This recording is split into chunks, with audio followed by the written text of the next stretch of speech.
नमस्ते दोस्तों, स्वागत है आपका 8PM एजुकेशन पर। आज की इस वीडियो में हम बात करेंगे सामान्य ज्ञान, सामान्य विज्ञान और वर्तमान घटनाओं के बारे में, जो विशेष रूप से बिहार दरोगा, बिहार पुलिस और अन्य बिहार सरकारी परीक्षाओं के लिए अति महत्वपूर्ण है। अगर आप भी अपनी परीक्षा की तैयारी को एक नई ऊंचाई देना चाहते हैं और अपनी सफलता की राह पर तेज़ी से आगे बढ़ना चाहते हैं तो हमारे साथ बने रहें।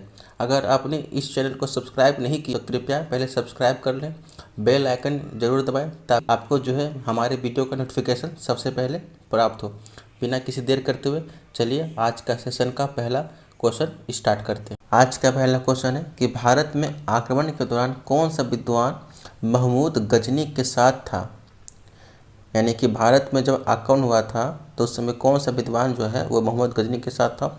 इसका जो राइट आंसर है वो है अलबरूनी, यानी कि option C. Question number second पर आते हैं। गुरु शिखर पर्वत चोटी किस राज्य में स्थित है। गुरु शिखर पर्वत चोटी जो है वो भारत के किस राज्य में स्थित है। इसका जो राइट आंसर है वो है राजस्थान। ठीक है दोस्तों, अगले क्वेश्चन पर आते हैं। क्वेश्चन नंबर थर्ड पे, कटैया जल विद्युत किस नदी पर अवस्थित है।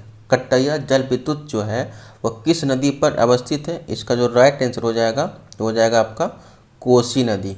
कोसी नदी पर जो है कटैया जल विद्युत संयंत्र अवस्थित है। क्वेश्चन नंबर 4 पर आते हैं। ए नेशन इन द मेकिंग पुस्तक के लेखक कौन है। ए नेशन इन द मेकिंग पुस्तक के लेखक कौन है। इसका जो राइट आंसर है वो है Surendra Nath Banerjee. A nation in the making पुस्तक के लेखक सुरेंद्र नाथ बनर्जी हैं। ठीक है दोस्तों, अगले क्वेश्चन पर आते हैं। क्वेश्चन नंबर 5 पे, बिहार में ग्रीष्म काल में सर्वाधिक वर्षा किस भाग में होती है। बिहार में ग्रीष्म काल में सर्वाधिक वर्षा किस भाग में होती है। इसका जो राइट आंसर है वो है बिहार के पूर्वी भाग में जो है सर्वाधिक वर्षा होती है। क्वेश्चन नंबर 6 पर आते हैं। सम्राट हर्षवर्धन ने 2 महान धार्मिक सम्मेलन का आयोजन कहाँ किया था। ठीक है, सम्राट हर्षवर्धन ने 2 महान धार्मिक सम्मेलन का आयोजन कहाँ किया था। इसका जो राइट आंसर हो जाएगा वो है कन्नौज एवं प्रयाग में। कहाँ गया था, कन्नौज एवं प्रयाग में। क्वेश्चन नंबर 7 पर आते हैं। विक्रम संवत कब प्रारंभ हुआ। विक्रम संवत जो है वह कब प्रारंभ हुआ है। इसका जो राइट आंसर है वो है 58 BC, यानी कि 58 ईसा पूर्व। 8 पर आते हैं। हर्षवर्धन एवं पुलकेशिन द्वितीय के साथ मध्य हुई संघर्ष की जानकारी कौन सा अभिलेख से मिलती है, तो कहाँ से मिलती है। इसका जो राइट आंसर है वो है ऐहोल अभिलेख। हर्षवर्धन एवं पुलकेशिन द्वितीय के मध्य हुई संघर्ष की जानकारी ऐहोल अभिलेख से हमें मिलती है। क्वेश्चन नंबर 9 पर आते हैं। आगरा में मोती मस्जिद किस मुगल सम्राट के शासनकाल में बनाई गई थी। आगरा में मोती मस्जिद किस मुगल सम्राट के शासनकाल में बनाई गई थी। इसका जो राइट आंसर है वो है 19 का बी, यानी कि शाहजहां। ठीक है, आगरा में मोती मस्जिद ठीक है शाहजहां ने बनाया था। क्वेश्चन नंबर 10 पर आते हैं। विश्व व्यापार संगठन यानी कि WTO का गठन किया गया था। वर्ल्ड ट्रेड ऑर्गेनाइजेशन का गठन कब किया गया था। इसका जो राइट आंसर है 1995 में किया गया था WTO का स्थापना। क्वेश्चन नंबर 11 पर आते हैं। कौन सी फसल मिट्टी को नाइट्रोजन से भरपूर कर सकती है। ऐसा कौन सा फसल है जिसको अगर हम बोएंगे मिट्टी में नाइट्रोजन की कमी को पूरा कर सकते हैं। इसका जो राइट आंसर है वो है मटर। ठीक है, अगला क्वेश्चन पर आते हैं। क्वेश्चन नंबर 12 पर, उत्तर पूर्वी रेलवे जोन का मुख्यालय कहाँ स्थित है। उत्तर पूर्वी रेलवे जोन का मुख्यालय कहाँ स्थित है। इसका जो राइट आंसर है वह है कहाँ पे, गोरखपुर। कहाँ पर है, गोरखपुर। क्वेश्चन नंबर 13 पर आते हैं। बाबर का मकबरा किस स्थान पर स्थित है। बाबर का जो मकबरा है वो कहाँ पर है। इसका जो राइट आंसर है वो है काबुल, यानी कि बाबर काबुल कहाँ पर है, काबुल। ट्रिक क्या है, बाबर काबुल काबुल। ठीक है, क्वेश्चन नंबर 14 पर आते हैं।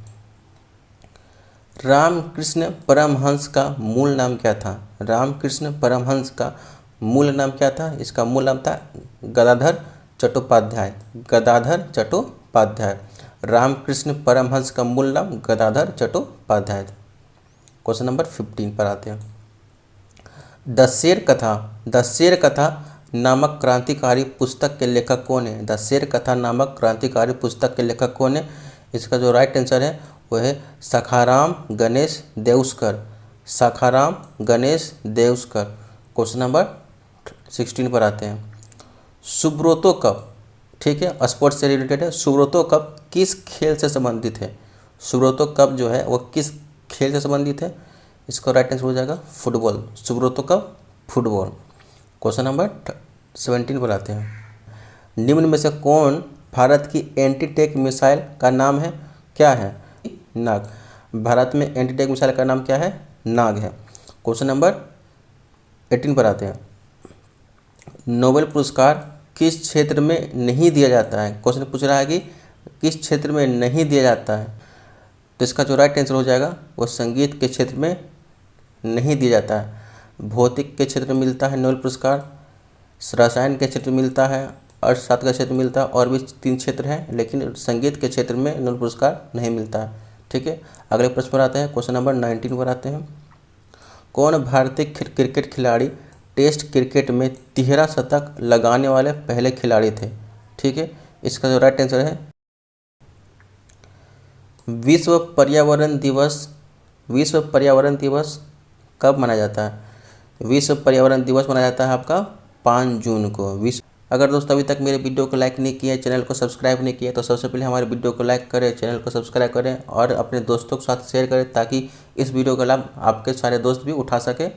ठीक है, अब अगले प्रश्न पर आते हैं दोस्तों। क्वेश्चन नंबर 21 पे। भारत में राष्ट्रीय महिला आयोग की स्थापना किस वर्ष की गई थी? भारत में राष्ट्रीय महिला आयोग की स्थापना किस वर्ष की गई थी? इसका जो राइट आंसर है वो है 1992 यानी कि 1992 को। क्वेश्चन नंबर 22 पर आते हैं। प्रथम एशियाई खेल का आयोजन किया गया था। प्रथम एशियाई खेल का आयोजन कहाँ किया गया था? तो इसका जो राइट आंसर है वो है आपका नई दिल्ली में 1951 में। कहाँ किया गया था? नई दिल्ली में 1951 में। क्वेश्चन नंबर 23 पर आते हैं। कौन सा राज्य जिप्सम का सबसे बड़ा उत्पादक है? कौन सा राज्य जो है वह जिप्सम का सबसे बड़ा उत्पादक है? तो वह राज्य हो जाएगा राजस्थान। कौन सा राज्य जिप्सम का सबसे बड़ा उत्पादक है? तो वह है राजस्थान। क्वेश्चन नंबर 24 पर आते हैं। क्षेत्रफल की दृष्टि से सबसे बड़ी झील कौन सी है? क्षेत्रफल की दृष्टि से सबसे बड़ी झील कौन सी है? तो यह है आपका कैस्पियन सागर। क्षेत्रफल की दृष्टि से सबसे बड़ी झील कैस्पियन सागर। क्वेश्चन नंबर 25 पर आते हैं। किसने लॉर्ड मिंटो को पाकिस्तान का जन्मदाता के रूप में मानते थे? किसने लॉर्ड मिंटो को पाकिस्तान का जन्मदाता के रूप में मानते थे? इसका जो राइट आंसर है वह है डॉक्टर राजेंद्र प्रसाद जो है लॉर्ड मिंटो के पाकिस्तान देश का जन्मदाता के रूप में मानते थे। क्वेश्चन नंबर 26 पर आते हैं। बिहार राज्य में कितने कृषि जलवायु क्षेत्र में बांटा गया है? बिहार राज्य को कितने कृषि जलवायु क्षेत्र में बांटा गया है? तो इसका जो राइट आंसर है वो है 4। क्वेश्चन नंबर 27 पर आते हैं। बिहार के किस जिले में नकटी पक्षी अभयारण्य स्थित है? ठीक है, बिहार के किस जिले में नकटी पक्षी अभयारण्य स्थित है? इसका जो राइट आंसर है वो है जमुई। हमेशा क्वेश्चन पूछा जा रहा है करंट अफेयर्स में। ठीक है, अब आते हैं 28 में। किस सदन में अध्यक्षता करने वाले अधिकारी उस सदन का सदस्य नहीं होता? ठीक है, किस सदन में अध्यक्षता करने वाला अधिकारी उस सदन का सदस्य नहीं होता है? इसका जो राइट आंसर हो जाता है वो है राज्यसभा। किस सदन में? अच्छा दोस्तों ये देखिए, ये टाइपिस्ट ने फिर मिस्टेक कर दिया। 28 को दोबारा क्वेश्चन लिख दिया, 29 को गायब कर दिया है। ठीक है, तो इसका भी आंसर क्या हो जाएगा? हो जाएगा राज्यसभा। 28 कभी राज्यसभा। क्वेश्चन नंबर नेक्स्ट पर आते हैं। पृथ्वी के लिए प्लाइंड वेग का मान कितना होता है? यानी कि पृथ्वी के लिए प्लाइंड वेग का मान कितना होता है? तो इसका जो होता है 11.2 किलोमीटर पर सेकेंड। मतलब इतना स्पीड से अगर किसी वस्तु को पृथ्वी से बाहर फेंकेंगे तो फिर दोबारा पृथ्वी पर लौट के नहीं आएगा, वो अंतरिक्ष में चला जाएगा। यानी कि पृथ्वी के लिए प्लाइंड वेग का मान कितना होता है? 11.2 किलोमीटर प्रति सेकेंड। क्वेश्चन नंबर 31 पर आते हैं। सबसे हल्की धातु कौन सी है? इसमें जो ऑप्शन में है उसमें से सबसे हल्की धातु कौन सी है? इसका जो राइट आंसर हो जाएगा वो हो जाएगा लिथियम। लिथियम जो है सबसे हल्की धातु है। क्वेश्चन नंबर 32 पर आते हैं। जल की अस्थायी कठोरता का कारण क्या है? जल की अस्थायी कठोरता का कारण क्या है? इसका जो राइट आंसर हो जाएगा वो है कैल्शियम एवं मैग्नीशियम के क्लोराइड सल्फेट। क्या है? कैल्शियम एवं मैग्नीशियम के क्लोराइड के सल्फेट। अब आते हैं क्वेश्चन नंबर 33 पर आते हैं। भोजपुरी का शेक्सपियर किस कवि को कहा जाता है? भोजपुरी का जो शेक्सपियर होता है वो किस कवि को कहा जाता है? इसका जो राइट आंसर है क्या है? भिखारी ठाकुर। यानी कि भोजपुरी का शेक्सपियर कौन है? भिखारी ठाकुर है। क्वेश्चन नंबर 34 पर आते हैं। उत्तरी पश्चिमी भारत में शीतकालीन वर्षा का कारण क्या है? उत्तरी पश्चिमी भारत में शीतकालीन वर्षा का जो कारण है वो क्या है? वह पश्चिमी विक्षोभ है। कौन सा हो जाएगा आंसर इसका? पश्चिमी विक्षोभ। पश्चिमी विक्षोभ के कारण जो है उत्तरी पश्चिमी भारत में शीतकालीन वर्षा होता है। क्वेश्चन नंबर 35 पर आते हैं। किस क्षेत्र में यू आकार की घाटी स्थलाकृत पाई जाती है? किस क्षेत्र में यू आकार की घाटी की स्थलाकृत पाई जाती है? इसका जो राइट आंसर हो जाएगा वो हो जाएगा हिमानी क्षेत्र। कहाँ पाई जाती है? हिमानी क्षेत्र में। क्वेश्चन नंबर 36 पर आते हैं। बिहार में फॉरवर्ड ब्लॉक के नेता कौन थे? बिहार में फॉरवर्ड ब्लॉक के नेता कौन थे? इसका जो आंसर सही राइट आंसर है वो है शिलभद्र याजी। बिहार में फॉरवर्ड ब्लॉक के नेता कौन थे? तो शिलभद्र याजी थे। क्वेश्चन नंबर 37 पर आते हैं। किस मुगल सम्राट ने सर्वाधिक संख्या में हिंदू अधिकारियों की नियुक्ति की थी? किस मुगल सम्राट ने सर्वाधिक मात्रा में या सर्वाधिक संख्या में हिंदू अधिकारियों की नियुक्ति की थी? तो इसका जो राइट आंसर है वो क्या हो जाएगा? औरंगजेब हो जाएगा। अब ठीक है, अब अगले क्वेश्चन 38 पर आते हैं। बिहार में चौकीदारी बंदी आंदोलन सर्वप्रथम कहाँ शुरू किया गया? इसका जो राइट आंसर है वो है बेतिया में। ठीक है, कहाँ शुरू किया गया था बिहार में चौकीदारी बंदी आंदोलन? तो बेतिया में। क्वेश्चन नंबर 39 पर आते हैं। काकोरी कांड का एकमात्र कौन सा क्रांतिकारी था जो पुलिस की गिरफ्तारी से बच निकला था? ठीक है, उसका आंसर राइट आंसर क्या है? चंद्रशेखर आजाद। काकोरी कांड का एकमात्र कौन सा क्रांतिकारी था जो पुलिस की गिरफ्तारी से बच गया था? तो है चंद्रशेखर आजाद। क्वेश्चन नंबर 40 पर आते हैं। मुसलमानों के लिए पृथक राष्ट्र का विचार किसने दिया था? मुसलमानों के लिए एक अलग सा राष्ट्र है, इसका विचार किसने दिया था? मुसलमानों के लिए पृथक राष्ट्र का विचार किसने दिया था? तो इसका जो राइट आंसर है मोहम्मद इकबाल। कौन है? मोहम्मद इकबाल जो है उसने मुसलमानों के लिए पृथक राष्ट्र का विचार अपने दिमाग में लाया था और बताया था, मोहम्मद इकबाल। ठीक है दोस्तों, अगर आपने अभी तक मेरे वीडियो को लाइक नहीं किया है तो सबसे पहले वीडियो को लाइक करें, चैनल को सब्सक्राइब करें। ठीक है, आप अपने दोस्तों के साथ इसको शेयर भी करें। ठीक है, क्वेश्चन नंबर 41 पर आते हैं। कांग्रेस गिरने के लिए लड़खड़ा रही है और भारत में रहते हुए मेरी इच्छा है कि इसकी शांतिपूर्ण में इसकी सहायता करें। ये किसकी घोषणा थी? ये थी घोषणा किसकी? लॉर्ड कर्जन की। क्वेश्चन नंबर 42 पर आते हैं। किस मध्यकालीन शासक के दरबार में सर्वाधिक गुलाम थे? किस मध्यकालीन शासक के दरबार में सर्वाधिक गुलाम थे? इसका जो राइट आंसर है वो है फिरोज शाह तुगलक। कौन है? फिरोज शाह तुगलक। क्वेश्चन नंबर 43 पर आते हैं। किस बौद्ध भिक्षु ने अशोक को बौद्ध धर्म का दीक्षा दिया था, दीक्षित किया था? किस बौद्ध भिक्षु ने अशोक को बौद्ध धर्म का दीक्षा दिया था? इसका जो राइट आंसर है वो है उपगुप्त ने। किसने दिया था बौद्ध अशोक को? उपगुप्त ने। क्वेश्चन नंबर 44 पर आते हैं। कर्मनाशा नदी बिहार के किस जिले में गंगा नदी में मिलती है? कर्मनाशा नदी बिहार के किस जिले में गंगा में मिलती है? राइट आंसर है वो है बक्सर में। कहाँ मिलती है? बक्सर में। कौन सा नदी? कर्मनाशा नदी। किसमें? गंगा में। 45 पर आते हैं। दक्षिण अमेरिका के मैदान को किस नाम से जानते हैं? दक्षिण अमेरिका के मैदान को किस नाम से जानते हैं? इसका जो राइट आंसर है वो है पम्पास।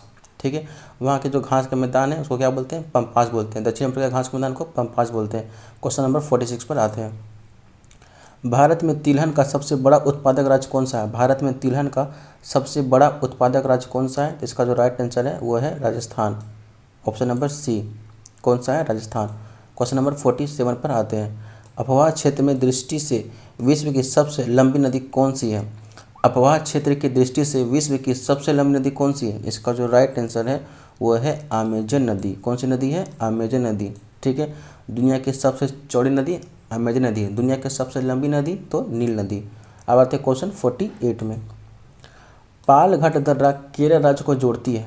पालघाट दर्रा केरल राज्य को जोड़ती है, किससे जोड़ती है? बी यानी कि तमिलनाडु। पालघाट दर्रा केरल को तमिलनाडु से जोड़ती है। क्वेश्चन नंबर 49 पर आते हैं।